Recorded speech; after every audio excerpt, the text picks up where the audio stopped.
تو اللہ کے نبی صلی اللہ تعالی علیہ وسلم کے اصرار پر اس بڑے میاں نے کہا یا رسول اللہ میرا بچہ جب 3 مہینے کا تھا بہت بیمار ہو گیا تھا، شدید بیمار ہو گیا تھا اور کوئی دوائی کام نہیں کر رہی تھی۔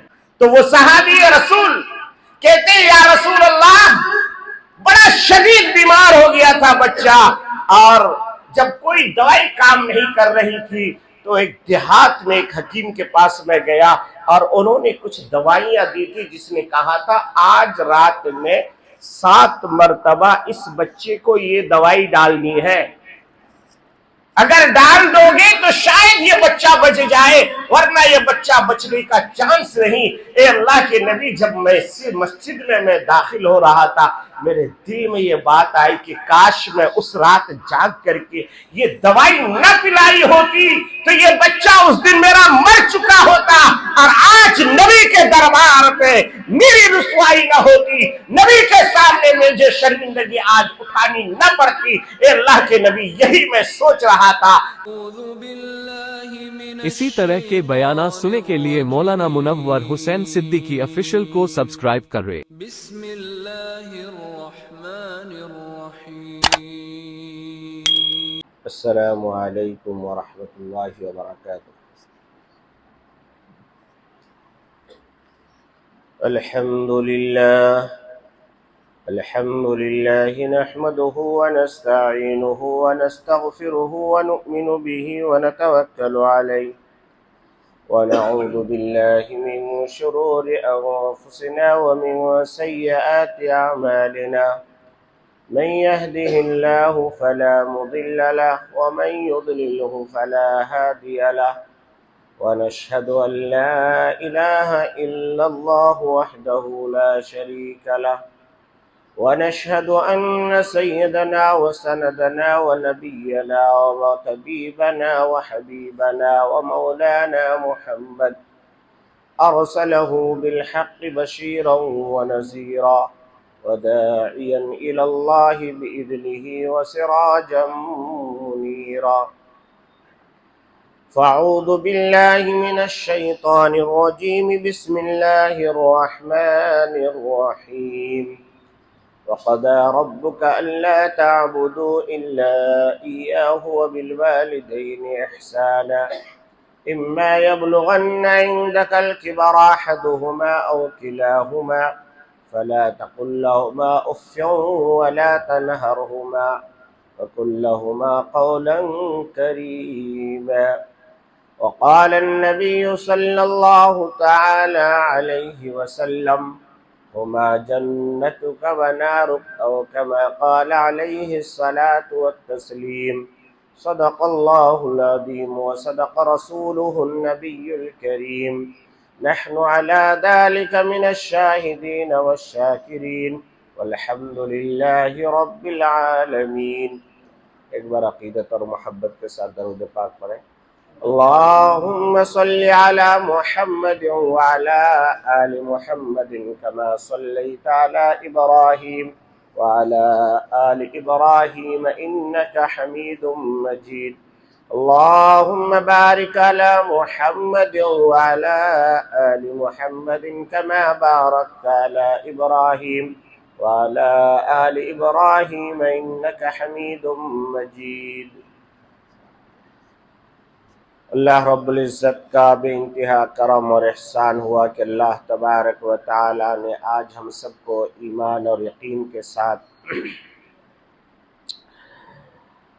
اس مسجد عائشہ میں جمعہ کے لیے جمع فرمائے۔ اللہ تبارک و تعالی سے دعا فرمائے کہ اللہ تبارک و تعالی ہم سب کے جمع ہونے، کہنے اور سننے کو بے حد قبول فرمائے اور ہمیں عمل کی توفیق عطا فرمائے، آمین یا رب العالمین۔ عزیزان گرامی،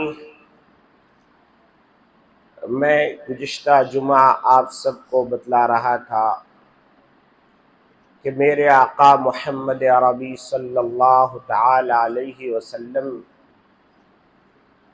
کے دربار رسالت میں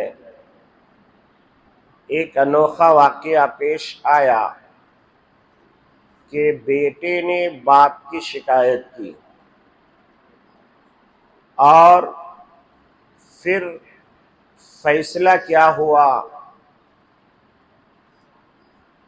تو گزشتہ جمعہ جو لوگ حاضر تھے انہیں پتہ ہوگا کہ اللہ تبارک و تعالی نے پیارے آقا محمد عربی صلی اللہ تعالی علیہ وسلم کو جو قرآن دے کے بھیجا، اس قرآن کے اندر جہاں پر دنیا کے تمام مسائل کا ذکر ہے، وہیں پر اللہ تبارک و تعالی نے فرمایا وَقَضَىٰ رَبُّكَ أَلَّا تَعْبُدُوا إِلَّا إِيَّاهُ، یعنی کہ جب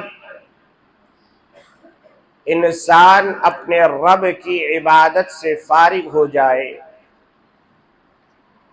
اور اپنے معبود حقیقی کا پوجا اور پرستش کر لے، تو اس کے بعد پھر اس کے اوپر واجب اور فرض ہے کہ وہ اپنے والدین کا احسان مانے۔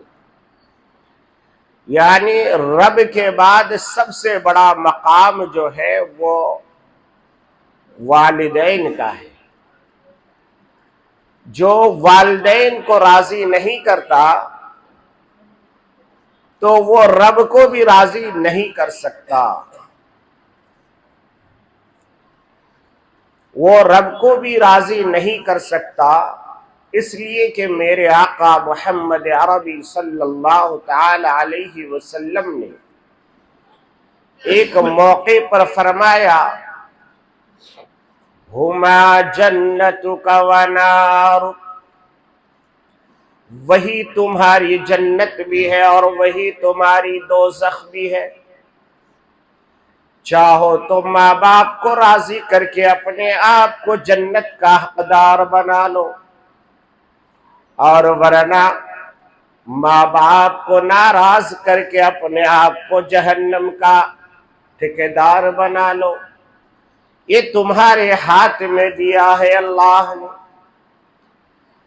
اللہ تبارک و تعالی نے بندے کو کبھی مجبور نہیں بنایا کہ نہیں تمہیں یہی کرنا پڑے گا، بلکہ اللہ تبارک و تعالی نے دونوں راستے بتا کر کے چھوڑ دیا کہ جاؤ، آپ اپنے اپنے اعتبار سے تم کرتے رہو، تم اگر اچھا کام کرتے رہو گے تو اچھائی کا بدلہ ملے گا، اور اگر تم برا کرتے رہو گے تو برائی کا پھل بھی تمہیں دنیا میں بھی ملے گا اور آخرت میں فَمَن يَعْمَلْ مِثْقَالَ ذَرَّةٍ خَيْرًا يَرَهُ وَمَن يَعْمَلْ مِثْقَالَ ذَرَّةٍ شَرًّا يَرَهُ۔ اللہ تبارک و تعالی فرماتے ہیں میرے پاس کسی پر کوئی ظلم نہیں، کوئی زیادتی نہیں، کوئی زبردستی نہیں، بلکہ ایک رائی کے دانے کے برابر اگر وہ اچھا عمل کرے گا تو اس کا بدلہ بھی اسے دیا جائے گا، اور ایک رائی کے دانے کے برابر بھی اگر برا عمل کیا اور دنیا میں توبہ نہ کیا۔ غلطیاں تو سب سے ہوتی ہے، دنیا میں کوئی انسان ایسا نہیں ہے انبیاء علیہم الصلاۃ والتسلیم کے علاوہ جن سے غلطی نہ ہوئی۔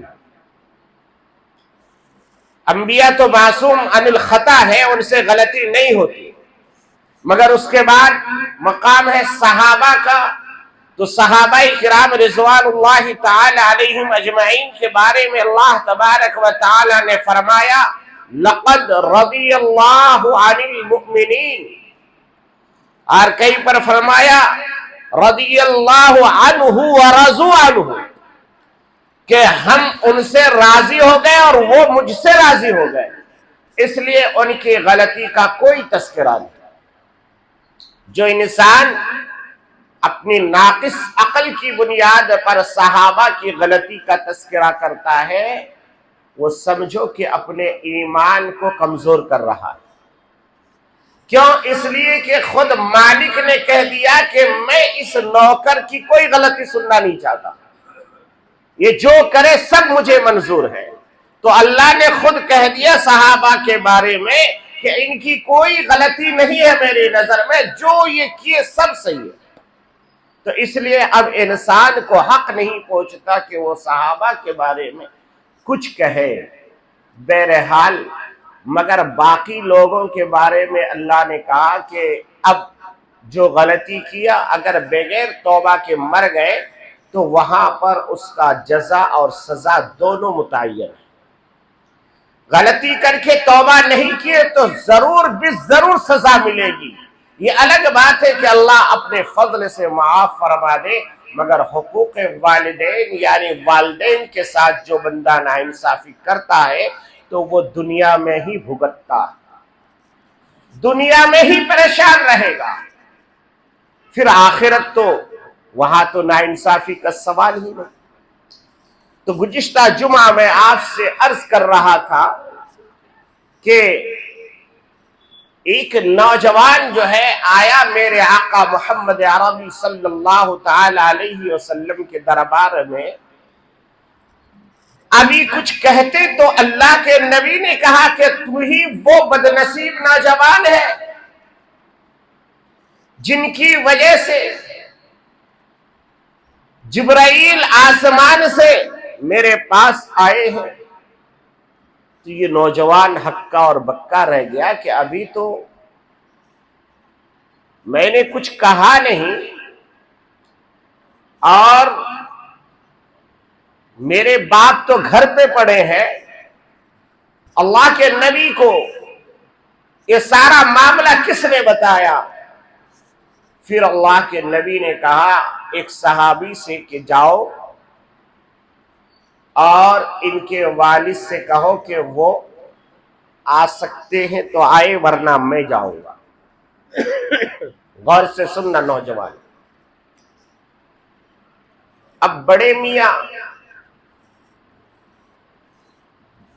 بیٹا گیا نبی کے دربار پہ، بوڑھا کہاں گیا؟ باپ کہاں گیا؟ باپ گیا اللہ کے دربار، وہ احکم الحاکمین کے دربار پہ جا کے کہتا ہے الہ العالمین آج ذرا فیصلہ بدل دیجیے، کہیں ایسا نہ ہو کہ تیرے نبی کے دربار پہ میری رسوائی ہو جائے اور میں خیانت کرنے والوں میں شامل ہو جاؤں۔ اگر باپ بیٹے کی دولت کھانے کے بعد اگر خائن بن جائے گا تو پھر قیامت تک کوئی باپ اپنی بیٹے کی پرورش نہیں کرے گا۔ اے اللہ آج میری لاج رکھ لیجئے، میری عزت بچا لیجئے۔ یہ بوڑھا باپ اپنے ہاتھوں کو آسمان کی طرف بلند کر کے کہہ رہا ہے اور آنکھوں سے زارو قطار آنسو کی موتی کی لڑیاں جاری ہے، رو رہا ہے، گر گرا رہا ہے۔ ایک نے پکڑا نبی کا دامن، باپ نے پکڑ لیا اللہ کا دامن۔ اللہ تبارک و تعالی نے حضرت جبرائیل کو بھیج کر کے میرے آقا محمد عربی صلی اللہ تعالی علیہ وسلم کو سارا ماجرا دکھا دیا۔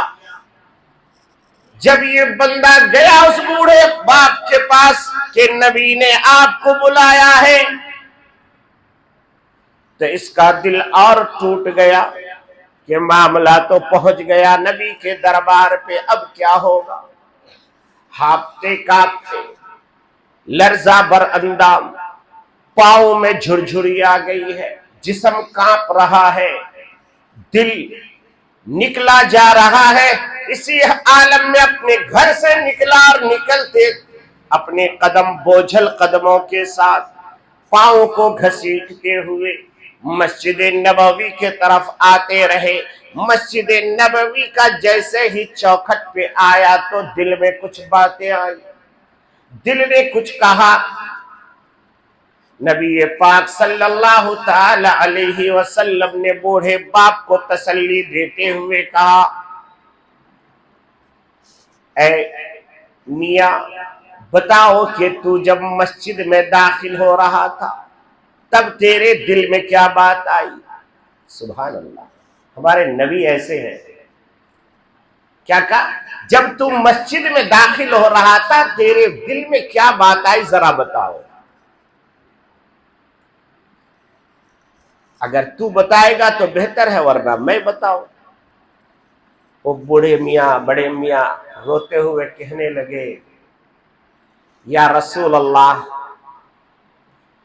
میں تو بتا دوں مگر آپ بتائیں گے تو زیادہ اچھا ہے، میرا ایمان تازہ ہو جائے گا، کیونکہ میرے دل میں جو بات آئی ہے وہ کوئی سنا نہیں ہے اور میں نے کسی سے کہا نہیں اور یہیں پر وہ بات آئی، اور اگر آپ بتائیں گے تو میرا ایمان اور تازہ ہو جائے گا. وہ بڑے میاں کہنے لگے یا رسول اللہ صلی اللہ تعالی علیہ وسلم میرا یہ بیٹا جو 3 مہینے کا تھا تب یہ بہت بیمار ہو گیا تھا، اور اکثر ہم سب والدین ہیں یا پھر بیٹا ہے، بھائی یہ دونوں چیز سے تو خالی نہیں ہے. آنے کی تو ترتیب ہے کہ پہلے دادا آتا ہے پھر باپ آتا ہے پھر بیٹا آتا ہے، مگر جانے کی ترتیب نہیں ہے. جانے کی ترتیب کچھ نہیں. دادا ابھی لٹک رہا ہوتا ہے، نوجوان پوترا چلا جاتا ہے. ابھی باپ جو ہے بیٹے کی شادی کی تیاری کر رہا ہوتا ہے مگر بیٹا جو ہے اس دنیا سے جا چکا ہوتا ہے. کوئی ترتیب نہیں جانے کی. اس لیے ضروری نہیں ہے کہ ہر آدمی بوڑھا ہو کے ہی مرے گا، اس لیے ہر آدمی کو مرنے سے پہلے مرنے کی تیاری کر لینی چاہیے اور ہر وقت یہ سوچنا چاہیے کہ اگلا لمحہ شاید میری موت ہے. بندہ جب ایسی تیاری کرے گا تو پھر وہ کبھی غلط کام نہیں کرے گا. میرے ساتھیوں، تو اللہ کے نبی صلی اللہ تعالی علیہ وسلم کے اصرار پر اس بڑے میاں نے کہا یا رسول اللہ میرا بچہ جب 3 مہینے کا تھا بہت بیمار ہو گیا تھا، شدید بیمار ہو گیا تھا اور کوئی دوائی کام نہیں کر رہی تھی. ہم لوگوں کو اکثر اس سب کا تجربہ ہوگا، بہت سارے لوگوں کے بچے بیمار ہو جاتے ہیں، تڑپ رہے ہوتے ہیں، بلبلا رہے ہوتے ہیں، بلکہ بعض والدین تو اللہ سے کہتے ہیں اللہ میری عمر میرے بچے کو دے دو. کہتے کہ سنا ہے ہم نے لوگوں سے، مگر کوئی بیٹا نہیں کہتا کہ میری عمر میرے باپ کو دے دو. کوئی بیٹا نہیں کہتا. آپ نے ہزاروں واقعات دیکھے ہوں گے کہ بوڑھے باپ نے اپنی کڈنی جوان بیٹے کو دے کر کے جوان بیٹے کی زندگی بچا دی. ہاں یکا دوکا کوئی خوش نصیب بیٹا ہوگا کہ وہ اپنی کڈنی دے کر کے کسی بوڑھے باپ کی زندگی بچائی.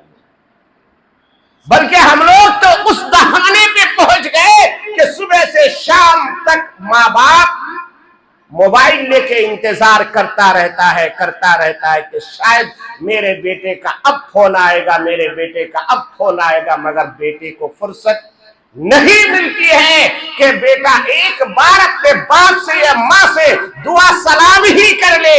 بلکہ کبھی کبھی تو ایسا ہوتا ہے کہ بیٹا اپنے کام میں لگا ہوتا ہے، ماں فون کرتی ہے صرف اس لیے کہ بیٹا تو نے دوپہر کا کھانا کھا لیا، مگر بیٹا جھنجھلا کے جواب دیتا ہے امی تم کو کوئی کام نہیں ہے کیا؟ میں یہاں کام میں بزی ہوں، تم بار بار فون کرتی ہو، جبکہ ایک ہی بار فون کیا اس نے. یہ حالات ہے آج ہمارے. میرے ساتھیوں، اس لیے والدین کے مقام اور مرتبے کو پہچانو.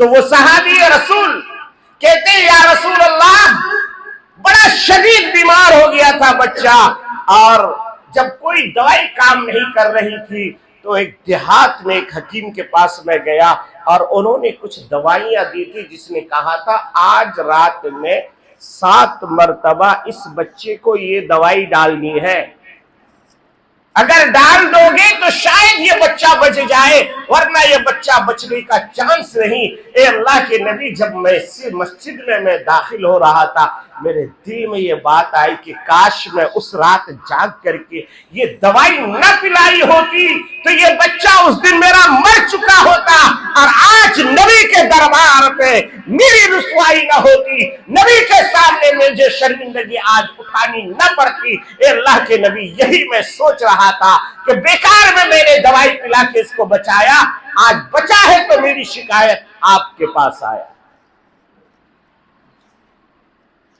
اللہ اکبر میرے دوستو، اللہ کے نبی نے کیا فیصلہ کیا، آج اس کو اپنے ایمان کے گرہ میں باندھ کے لے جائیے گا۔ میرے نبی پاک صلی اللہ تعالی علیہ وسلم نے فیصلہ کیا، مگر یہ فیصلہ آسمان سے نازل ہوا۔ اللہ نے کہا اے نبی، آج سے یہ فیصلہ بدل دیجئے اور یہ بتا دیجئے قیامت تک کے آنے والے محمد رسول اللہ کے غلاموں کو بتا دیجئے کہ انت ومالک لأبی، یعنی کہ اے لوگ، اے نوجوان، تیرا مال جو تیرے باپ نے تیری اجازت کے بغیر استعمال کیا، وہ مال تیرا نہیں تھا، تیرے باپ کا ہی تھا۔ اور نوجوانوں، آج ایک فیصلہ لے کے جاؤ، میرے آقا محمد عربی صلی اللہ تعالی علیہ وسلم نے اس دن فیصلہ فرمایا کہ باپ کے مال میں بیٹے کی اجازت کے بغیر استعمال کرنے کی گنجائش نہیں ہے۔ باپ بہت بڑا مالدار ہے، بیٹا کمزور ہے، بیٹا اپنے باپ کے مال بغیر اجازت کا نہیں لے سکتا، مگر بیٹا بہت مالدار ہے، باپ کمزور ہے، باپ جب چاہے جتنا چاہے بیٹے کی اجازت کے بغیر باپ اپنے بیٹے کا مال استعمال کر سکتا۔ یہ فیصلہ وہاں پر ہو گیا اور کہا کہ نوجوان، تو جو شکایت لے کے آئے ہیں ختم، آج کے بعد قیامت تک کے لیے محمد رسول اللہ صلی اللہ علیہ وسلم کے غلاموں کو یہ فیصلہ سنایا جا رہا ہے کہ انت و مالک لأبیہ، تو اور تیرا مال سب کے سب تیرے باپ کا غلام ہے، تیرے باپ کے قدموں میں ہے۔ اگر باپ راضی ہے تو دنیا بھی ہے، جنت بھی ہے، اور اگر باپ ناراض ہے تو پھر سمجھ لو دنیا بھی نہیں، جنت بھی نہیں۔ تو میرے یاروں، میرے دوستوں اور بزرگوں، اس کی بنیاد پڑتی ہے بچپن میں۔ میں آپ کو شروع سے کئی جمعوں سے یہ کہہ رہا ہوں، یہ باپ کی خدمت جو آج نہیں ہو رہی ہے، اس میں بیٹی کا قصور نہیں، باپ کا ہی قصور ہے۔